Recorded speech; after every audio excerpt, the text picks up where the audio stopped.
Hello, আবার দুর্গাপুজোর একটা ব্লগ নিয়ে চলে এসেছি। আজকের দিনটা ছিল পঞ্চমীর দিন। তো আজকে আমরা সন্ধেবেলায় বেরিয়ে পড়েছি রেডি হয়ে। আজকে ভেবেছিলাম একটু লোকালের মধ্যেই থাকবো। তো ফার্স্টেই আমরা গেছিলাম উত্তরপাড়ায়। উত্তরপাড়ার এই বলাকার ঠাকুরটা আমার আগের বছরই প্রথম দেখা। তো সেই বছর আমার এত ভালো লেগেছিল, তো এই বছর আমার ইচ্ছা ছিল যে আমি অবশ্যই যাব। তো এই বছরও গিয়ে আমি একদমই ডিসঅ্যাপয়েন্টেড হইনি। আমার এতই ভালো লেগেছে প্যান্ডেলটা, আর তার সাথে প্রতিমাটাও খুবই সুন্দর ছিল। আমি যতটা পেরেছি ততটাই ভালোভাবে ক্যাপচার করার চেষ্টা করেছি, তোমরাই দেখো। তারপর উত্তরপাড়া থেকে সোজা আমরা চলে আসি মাহেশে। আমাদের মাহেশেও কিন্তু অনেক ভালো ভালো ঠাকুর, অনেক ভালো ভালো প্যান্ডেল করে। আমি কোনো বছরই দেখতে যাইনি। এই বছর যেমন আমি প্রথমবার কল্যাণী গেছি প্যান্ডেল হপিং করতে, ঠিক তেমনই এই বছরই আমি মাহেশটাও ক্যাপচার করেছি। এবার তোমরা বলতেই পারো যে বাড়ির পাশেই মাহেশ, কিন্তু কোনোদিন যাইনি। বাট না, সত্যিই আমি কোনো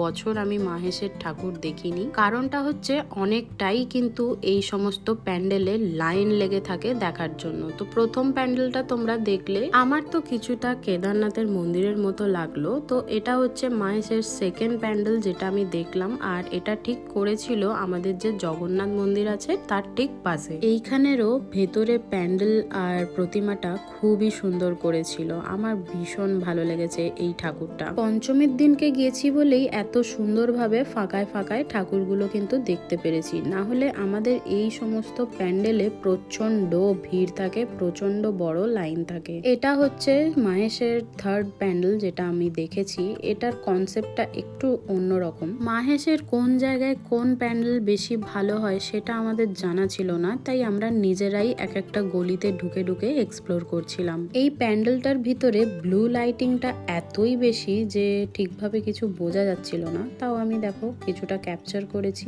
এটা হচ্ছে ফোর্থ ওয়ান যেটা আমরা দেখলাম মাহেশের মধ্যেই। এই প্যান্ডেলটা কিছুটা বাঙালিয়ানা টাইপের ছিল। মানে দেখো, ভালো করে লক্ষ্য করলে দেখতে পাবে বাঙালিয়ানা যে সমস্ত জিনিস, যেমন ধরো হাতে বোনা চ্যাটাই, তারপরে হাত পাকা তালপাতার, তারপরে ছিল কুলো, গামছা। তবে এখানে আমি একটা জিনিস একটু অন্যরকম দেখলাম। পরপর যে প্রতিমাগুলো রাখা আছে, দেখলাম আমি লক্ষ্মীর পাশে কার্তিককে রেখেছে আর সরস্বতীর পাশে রেখেছে গণেশকে। এর পেছনে কোনো কনসেপ্ট আছে নাকি ওরা ভুল করেই রেখেছে? তোমরা কি কেউ বলতে পারবে?